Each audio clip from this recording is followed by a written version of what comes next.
of the daytime, he'd go, if he wasn't busy, he'd go back in there and lay down in a casket and take him a nap. Did I tell you about that? Yeah, I don't think you've ever really told me about that Undertaker.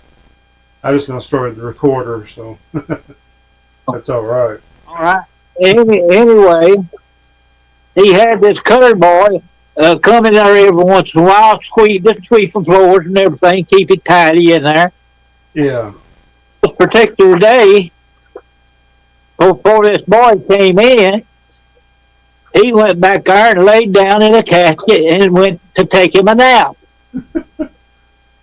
And that boy, the colored boy, he was sweeping around there. He got over pretty close to that casket. And he called him Chucky. And he said, Chucky boy, what are you doing in here? He threw that broom down, and he run out of there, turned over about half the casket, was in that room, and jumped the fence out behind the back of the funeral home. It was 6 foot high, never touched it. I thought it was just a story. Somebody made it up. Yeah. I was working where we made cabinet doors and cabinet parts and things. Yeah. Was working up there, and somebody asked him. We was in the lunchroom taking our lunch break, and I don't remember who it was, but they asked him if it was true. He said that yes, it was true. Said he about scared me to death, and I never went back there to work for him no more. That's bad. Hey, I said, Chucky boy, what are you doing in there? But can you imagine? Oh. I'd have probably laughed myself to death. I'd have seen it and heard it. I know. You couldn't have it.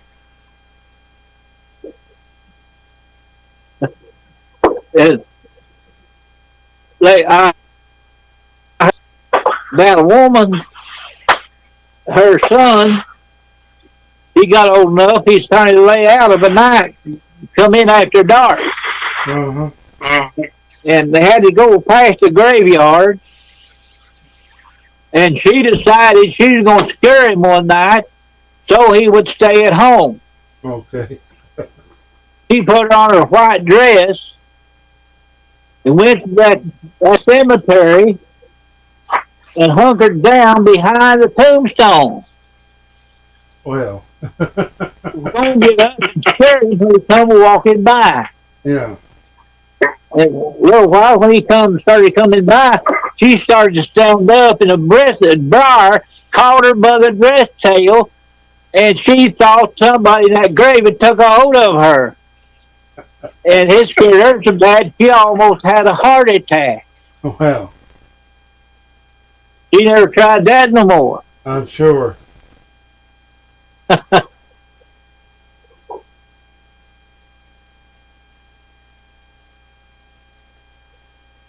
And one time when I was a boy, I know I've told you this, but I don't know if you recorded it, but I'll tell it again in case.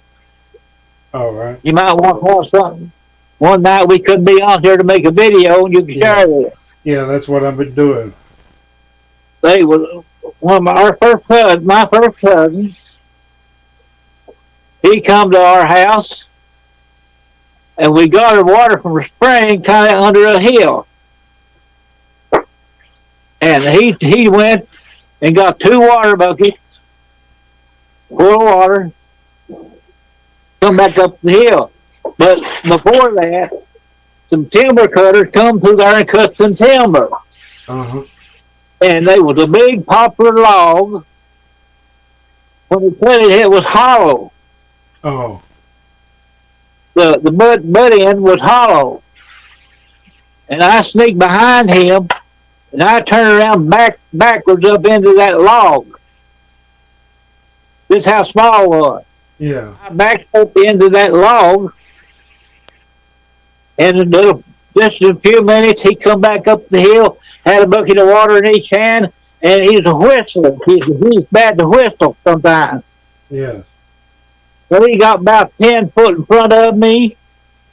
I come out of that log, scratching and pawing at the leaves and screaming, and he dropped both the buckets of water, spilled every drop of that water.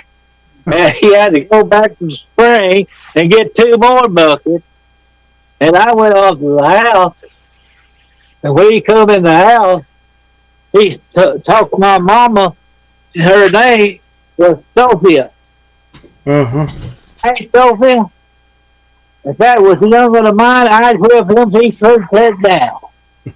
And his name was Elmer. Yeah. She said, Elmer, what in the world has he done? He said, he about scared me to death. He said, I was walking up through there, wasn't thinking nothing about nothing. Said, all once he come out of that log of pawing in the leaves and screaming, he said, I didn't know what it was. And she laughed. She said, he's just a being a boy. Just forget about it. Go on about your business. But I never do that no more. I'm sure.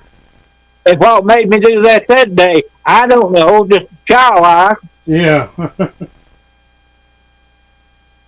I didn't mean nothing bad by it, but I did. And I don't guess I realized he was scary, but he was. Yeah. But can you imagine? Yeah.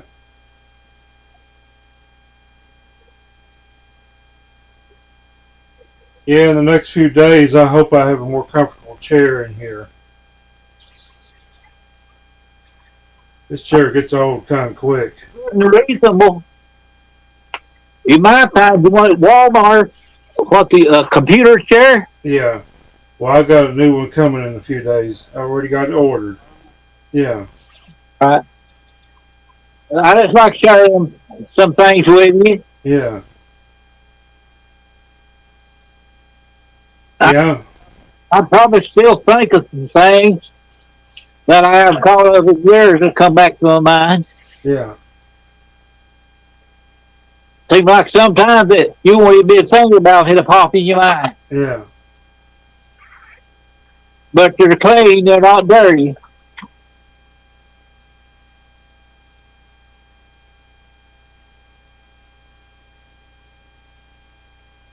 And I stepped on a snake one time. Did you? Yeah.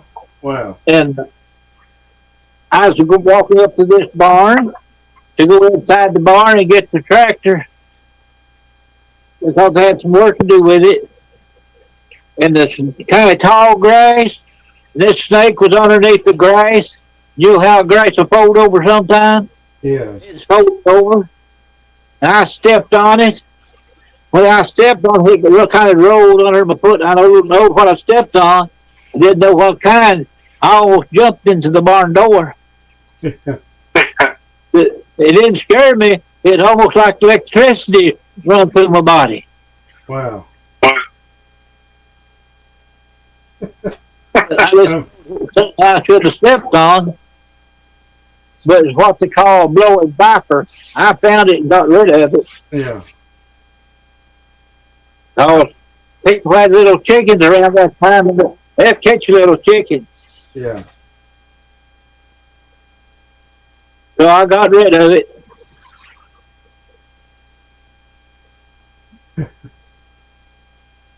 My weed eater flung one onto the road one time.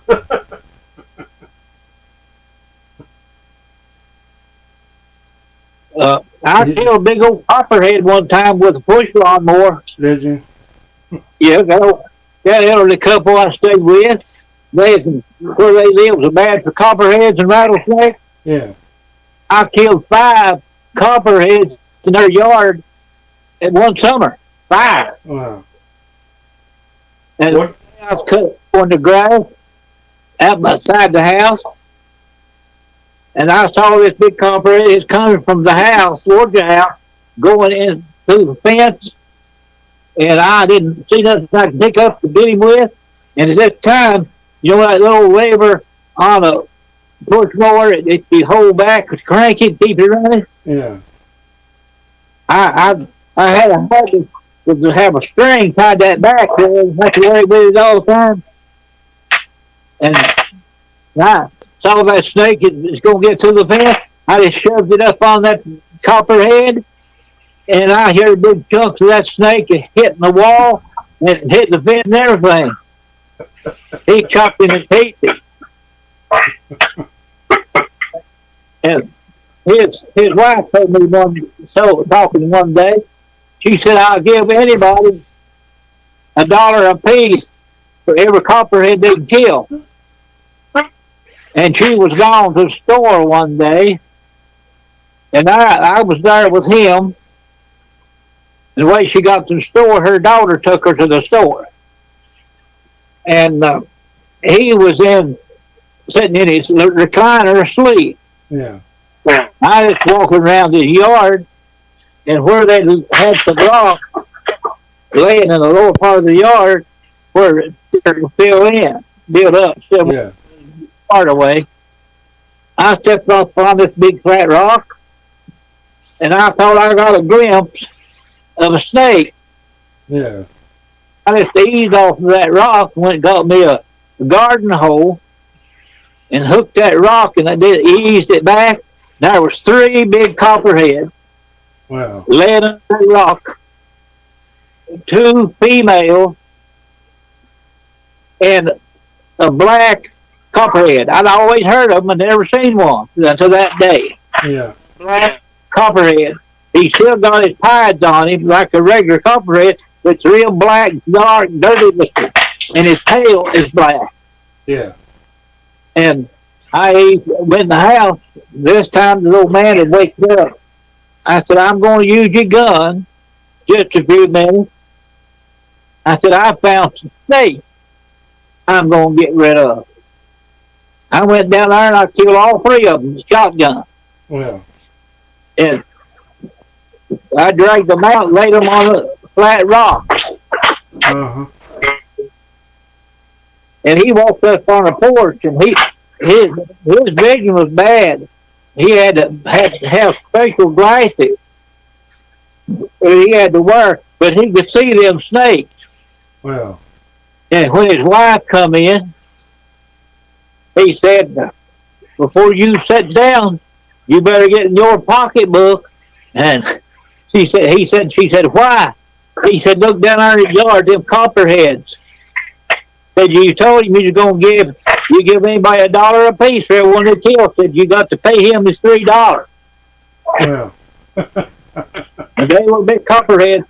That one in black, he was bigger than my arm up next to my elbow. Yeah. About 5 foot long. He would have killed you, but he sure made you sick.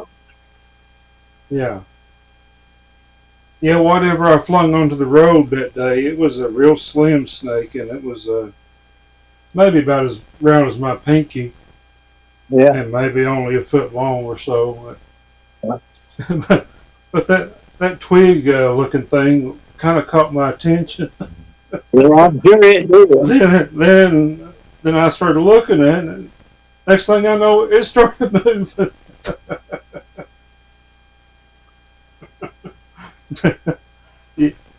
You imagine my surprise when I saw that, you know? My daddy said one time, years ago, he was going to work, and all the time, back then they had to walk to work. He's all the time working for a farmer. A lot of time we live on the farmer's place. Yeah. And always needing a string, and he's walking, going to work one morning just before daylight. It's barely could see, and there's a frost on the ground. He found a little old garter snake. You know what a little garter snake is? Yeah. Or a garter snake. It wouldn't have been maybe 10 or 12 inches long. That sounds about like this one, yeah. And my daddy thought it was a string. Well, put it in his pocket because it's so cold he couldn't crawl. Well. But he hadn't thought nothing about it. And before he got to work, he got He thought he felt something moving in his pocket. He knew he was supposed to have us in his pocket alive. Yeah. And said he decided to look. He reached down there, got that snake. He said, he was scared me. He said, I slung it when I picked him out of my pocket. I'm sure. And them things get in places you don't even realize. Yeah. Yeah, this one crawled up into a rock inside of a mountain that's in front of a house. It kind of, Yeah. So I didn't even bother to try to kill it when it did that.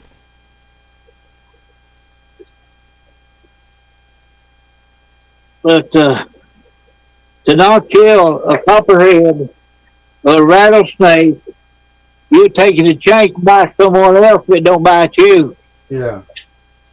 And I may have told you this, and I may have not. In the 60s, during the hippie movement, there's some hippies moved pretty close to us, and he moved into an old barn. And somehow they were where they lived, the community run them off. They wouldn't let them stay. Yeah. I can go into detail why, but I won't. But anyway, they got scattered out. Yeah. And one of them rented this house. And I'd been in the house. I've been past the house quite a few times. Working for another man.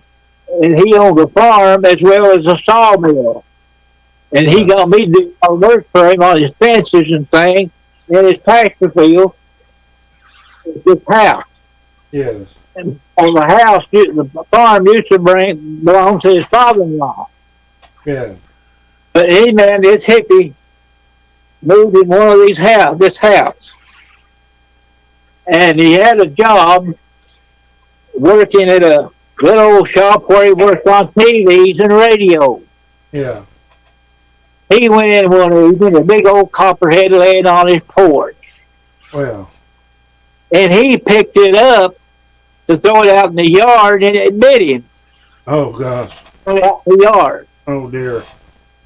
And he had to go to the hospital, stayed several days from losing his arm from that copperhead bite. But finally, when he got to go back home,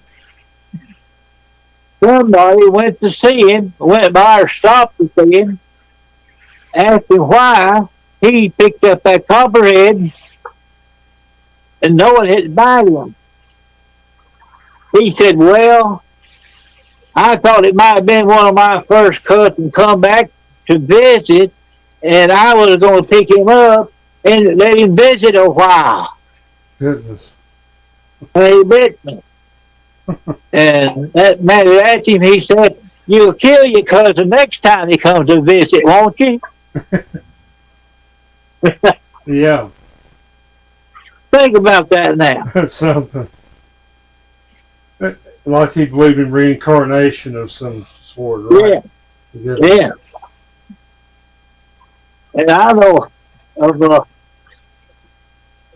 another family, and he belonged to Jehovah's Witness.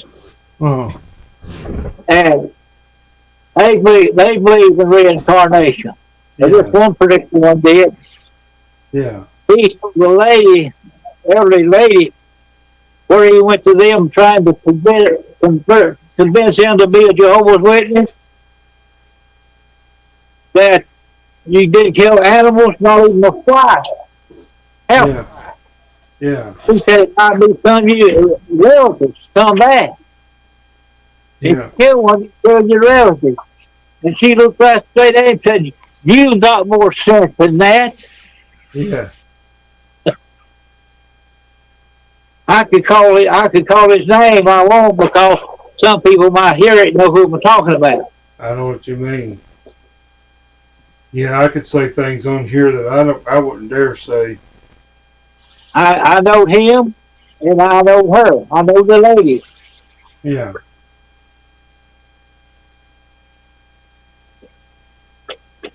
And this lady, They told him that, and he had more sense than that.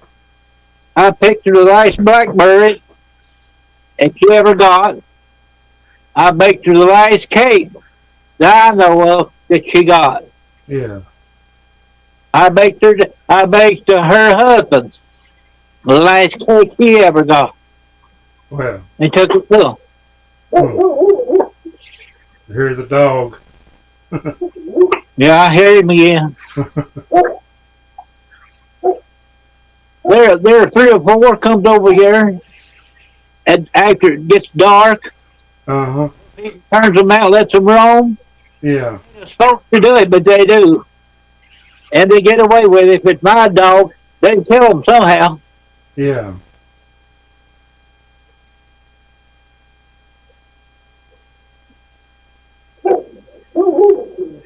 But a lot of things come along. It's interesting things to talk about and think about. The things people do, things people hear, and things they go through with. Yes. In every culture of people, it's got things that we won't have no part in. That's right. Yeah. It don't be wrong to them. It might be wrong to us. Yeah.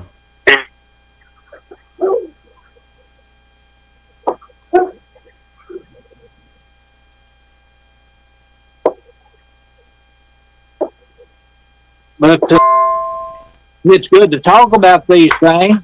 Yes. But I'll let you go and say good night and God bless you.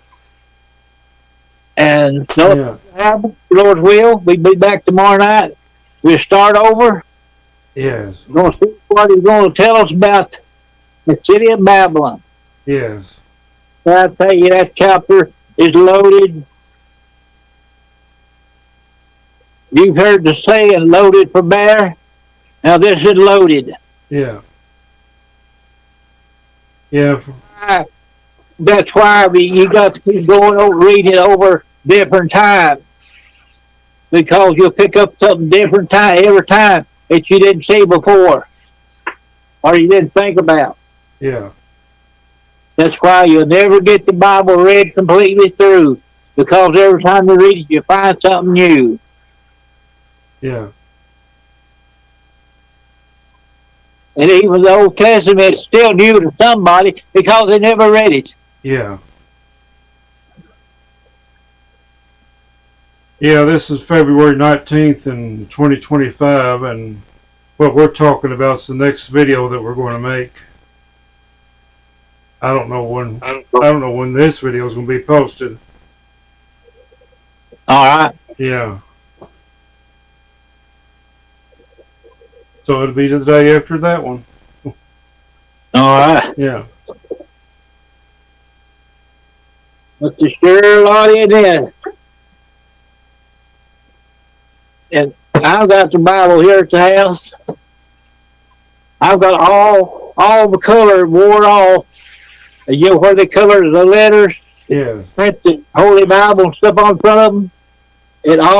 That color is worn off.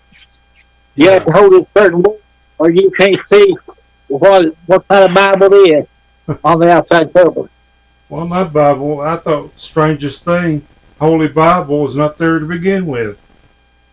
All right. I've got one like that. Yeah. This is a good Bible. I like it. It's a good study Bible. I've got a good study Bible here. Yeah. Right now. If you bought it right now, I'd say it probably cost you $200 or more. Yeah. But I ordered this special. And it's got the old King James, regular King James. It's got the Hebrew and Greek dictionary. Yeah. It's got a section. It's got every subject lined out, verse for verse, line by line.